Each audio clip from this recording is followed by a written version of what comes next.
Why was the law with regards to CCTVs and the data that they contain changed?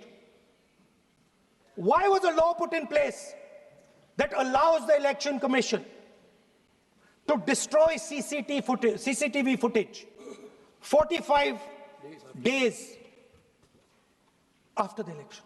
What is the need? The answer given is it is a question of data. It is not a question of data. It is a question of stealing the election. Now, what is the result of this institutional capture? What is the result of controlling the Chief Election Commissioner and the Election Commission? First of all, we have a set of election campaigns that are tailored for the Prime Minister. 3-month, 4-month, 5-month long campaigns are taking place so that the Prime Minister's schedule can be fitted in to the program. Second, we have a Brazilian woman who appears 22 times on the voter list of Haryana. Please.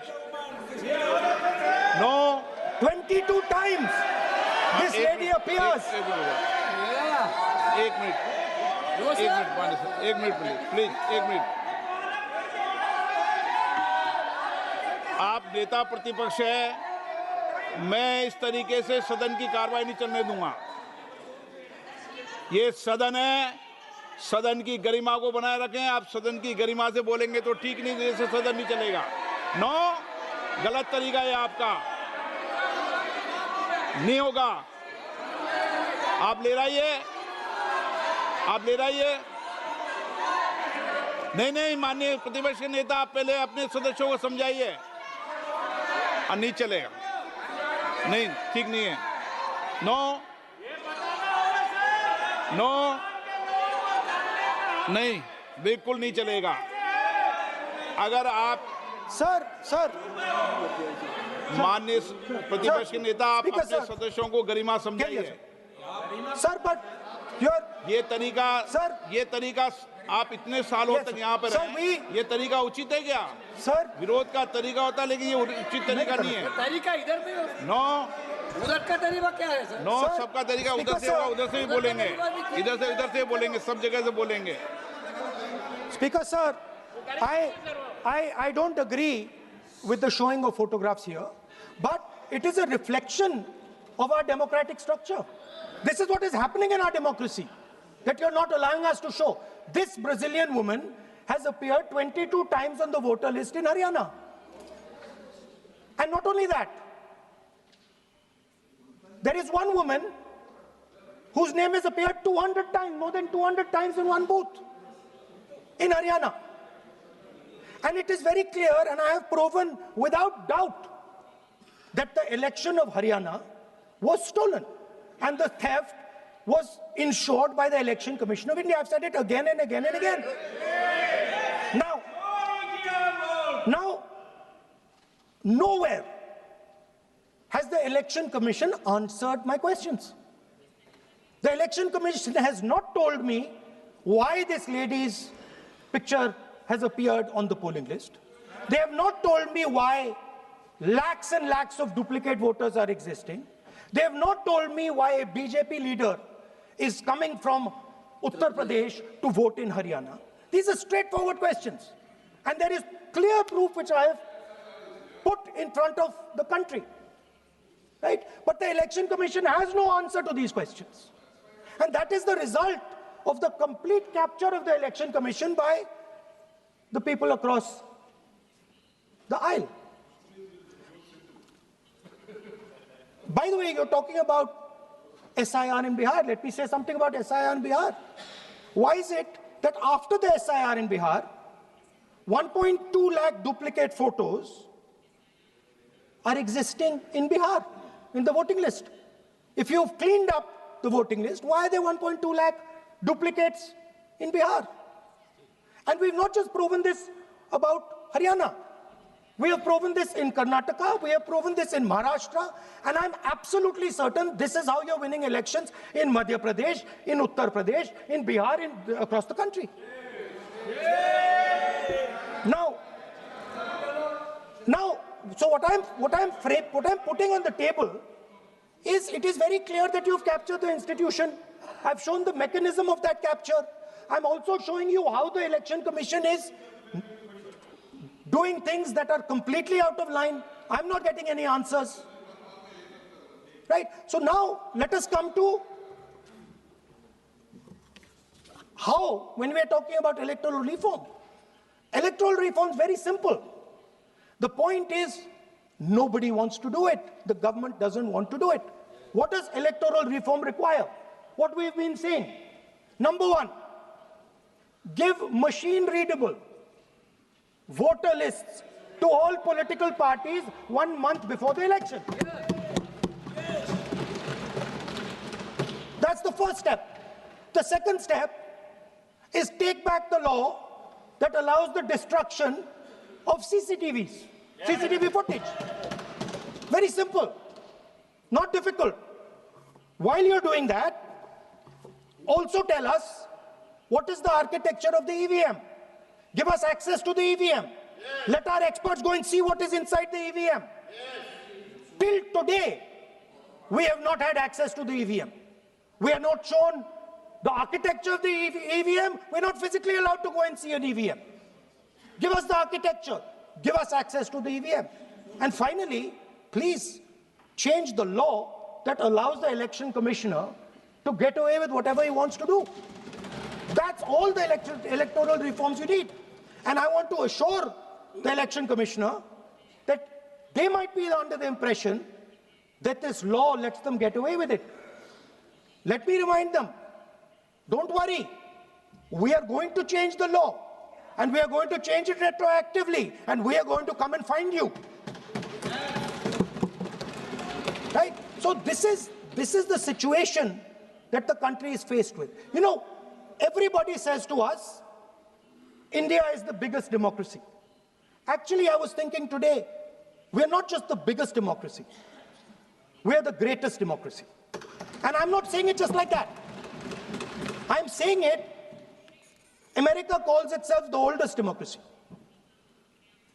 But the democracy that weaves together the largest number of people, the largest diversity of people, the largest number of languages, the largest number of states is this. And so our most powerful asset, the thing that stitches together the entire concept of modern India, stitches together the fabric of modern India, brings people together, allows them to build this great nation, is being attacked by these people. They're destroying it. You know they're destroying it, I know they're destroying it, and they know they're destroying it. And I'd like to conclude by saying that the biggest anti-national act you can do is vote chori. There is no bigger anti-national act that you can do than vote chori. Because when you destroy the vote,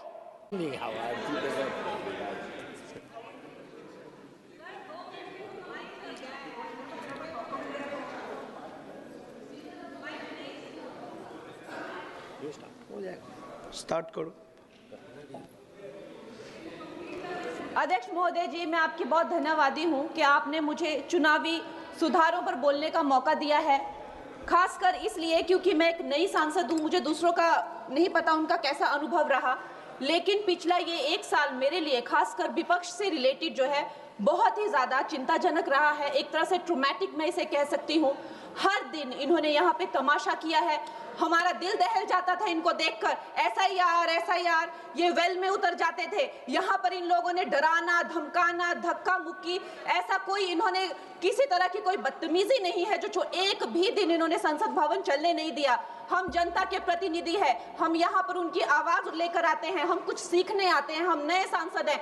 इन्होंने संसद अगर पिछले 2-3 दिन को छोड़ा जाए तो साल पर शायद ही थोड़ा चलने दिया है। एसआईआर कर करके इन्होंने यहाँ पे तमाशे किए, लेकिन अब जब इनको बोलने की बारी आई एसआईआर पे, तो अध्यक्ष महोदय जी हम देख रहे हैं कि कल leader of opposition Rahul Gandhi ji ने, मुझे लगा क्या खुलासा होगा, हम भी बड़े उत्सुक थे, सारी साल हमने एक ही शब्द सुना है, अब ये क्या ग्रैंड रेवलेशन होगी। लेकिन राहुल गांधी जी जो लीडर ऑफ ऑपोजिशन है, उन्होंने कल जब कहा खादी है, खादी में धागे हैं, धागे में लोग हैं, लोगों के अंदर, उनको जब कहा गया कि आप पॉइंट की बात कीजिए, तो उन्होंने कहा कि मैं अपना फ्रेम कर रहा हूं, मैं अपना आर्ग्यूमेंट फ्रेम कर रहा हूं। और इतनी देर बाद जब वो फ्रेम करके पहुंचे तो ले देकर वो वापस उसी अंतर्राष्ट्रीय मूल की महिला, अध्यक्ष जी मैं एक महिला होने के नाते आपसे रिक्वेस्ट करना चाहती हूं कि every woman is entitled to her dignity. वो अंतर्राष्ट्रीय मूल की है, विदेशी महिला है, लेकिन उन्होंने कितनी बार आकर उन्होंने सोशल मीडिया पे कहा है कि मैं कभी भारत नहीं गई हूं, मेरा हरियाणा चुनाव से कुछ लेना देना नहीं है। लेकिन फिर भी ये लोगों ने बिना किसी ठोस सबूत के उनका यहाँ पे फोटो बना के उन्होंने उनको उछाला, यहाँ पे उनकी तस्वीर उछाली यहाँ पर और यहाँ पर प्लेक कार्ड यूज करना भी अलाउ नहीं है। इन्होंने फिर भी नियमों का उल्लंघन किया।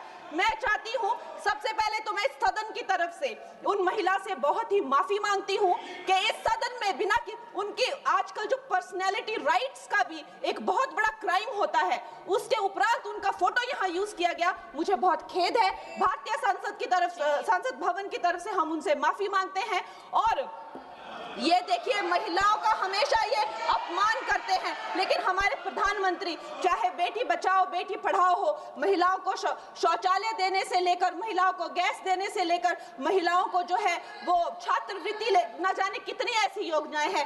कांग्रेस वालों शायद तुम लोग ये समझ नहीं पा रहे हो, ईवीएम्स हैक नहीं करते हैं प्रधानमंत्री लोगों के दिलों को हैक करते हैं।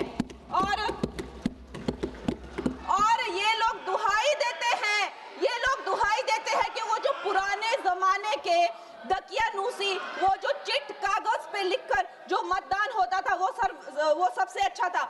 ये लोग भूल गए वो दिन, आप लोग भूल गए वो दिन। इंदिरा गांधी वर्सेस राज नारायण का केस, उसको जो है इतिहास में The case that shook the nation के नाम से जाना जाता है। उस पर मैंने एक फिल्म भी बनाई हुई है। वोट चोरी और वोटों की धांधली के लिए एक प्रधानमंत्री पे एक साधारण से नेता ने केस किया था और उस धांधली में वो पकड़ी गई थी। हर उनका जो आरोप है उसमें सच सिद्ध किया गया था और रातों रात उनको कुर्सी छोड़ने के लिए कहा गया था और रातों रात जो है उनको ये आदेश दिया गया था कि आगे इतने सालों तक आप कभी जो है वो चुनाव लड़ नहीं सकते। ये धांधलियां इन्होंने करी हुई हैं और ये जो है उस टाइम के बैलेट बॉक्सों को उठाकर ले जाते थे ये लोग और आज कहते हैं कि इनको ईवीएम्स जो है वो हैक हो जाते हैं। अध्यक्ष महोदय जी, मैं इनको याद दिलाना चाहती हूँ, प्रियंका गांधी जी कहती हैं कि छोड़ो पुरानी बातें, हम पुरानी बातें नहीं करेंगे, हम पुराने लोगों के बारे में नहीं बोलेंगे। तो मैं ये जानना चाहती हूँ कि आपकी जो माता जी हैं वो तो आपकी अध्यक्ष है और इस वक्त की वो अध्यक्ष है, उनकी जो है आप देखिए जब उनकी नागरिकता नहीं थी, जब उनके पास 1983 में नागरिकता आई, उसके कितने साल पहले से वो वोट देती आ रही हैं। तो ये जो इनका जो परिवार है, एंटाइटलमेंट से जो ग्रस्त ये इनका परिवार है, ये प्रियंका गांधी जी को भी याद रखना चाहिए। चाहे आपका भूतकाल हो, चाहे आपका वर्तमान हो, आप सब लोग, चाहे ईवीएम हो या चाहे कागज पे लिखा हो, जब आप लोगों के चरित्र में जो है किसी तरह की मर्यादा नहीं है, आप लोगों ने कभी भी इस देश का, यहाँ की कानून व्यवस्था का, संविधान का कभी आप लोगों ने सम्मान नहीं किया हुआ है। और अध्यक्ष महोदय जी, बिहार में जैसे ही एसआईआर लागू हुआ, हमारी सरकार ने जो है कम से कम 60 लाख से ज्यादा अवैध, अब ये जो सारे अमाननीय वोट कार्ड है, ये सिर्फ घुसपैठियों के नहीं है, कुछ ऐसे लोग हैं जो माइग्रेट हो गए हैं, कुछ ऐसे भी लोग हैं जो इस दुनिया में है ही नहीं, 60 लाख से ज्यादा। और अगर वो लोग जेन्युइन थे तो उन्होंने, किसी ने तो रिक्वेस्ट करनी चाहिए थी कि भाई मेरा वोटर आईडी कैंसिल हुआ है। उसके उपरांत जो है 21 नए वोटर आईडी जो है उन्होंने दिए हैं और इस तरह का एक माहौल बना बिहार में कि आज तक की सबसे ज्यादा वोटिंग जो है 67% 100% वोटिंग हुई, नागरिकों में ये उत्साह जगा कि जो है इस तरह की जो क्लेंजिंग प्रोसेस है वो होना चाहिए। मैं एक देशभक्त होने के नाते अध्यक्ष महोदय जी, मैं ये प्रपोज करना चाहती हूँ कि हमारे देश में जो है हमेशा महीने 2 महीने बाद हमारे जो शीर्ष नेतृत्व हो गए, सारे अधिकारी हो गए, हमारे जितने भी रिसोर्सेज हैं, हम लोग उनको हर महीने 2 महीने में इलेक्शंस में जो है पुश कर देते हैं। इससे हमारे देश का बहुत ही भारी नुकसान होता है। और मैं ये चाहूंगी कि 1 नेशन 1 इलेक्शन जो नरेंद्र मोदी प्रधानमंत्री जी जो कहते हैं कि एक वोटिंग जो है डेमोक्रेसी के उत्सव के रूप में, जैसे कि दिवाली होती है, होली होती है, उस रूप में मनाया जाए, क्योंकि ये सिर्फ सरकार का ही नुकसान नहीं है। 10,000 करोड़ से ज्यादा का जो नुकसान होता है सिर्फ वही नहीं है, लेकिन मुझे लगता है कि धीरे धीरे हमारे जो नागरिक भी है उनमें जो वोटिंग फटीक है, बार बार उन्हें जागरूक करना, बार बार कई जगहों से जहां वो काम करते हैं वहां से उनको ट्रैवल करके अपने नेटिव प्लेसेस पे आना और बार बार मार्केटिंग करके, it is exhausting for the whole ecosystem. तो मैं ये प्रपोज करना चाहती हूँ कि 1 नेशन 1 इलेक्शन को लाया जाए और ये जो भी हमें जिस तरह की जो असुविधा होती है हर महीने 2 महीने में इलेक्शंस की, उससे जो है हम बच सकते हैं। जय हिंद। धन्यवाद जी।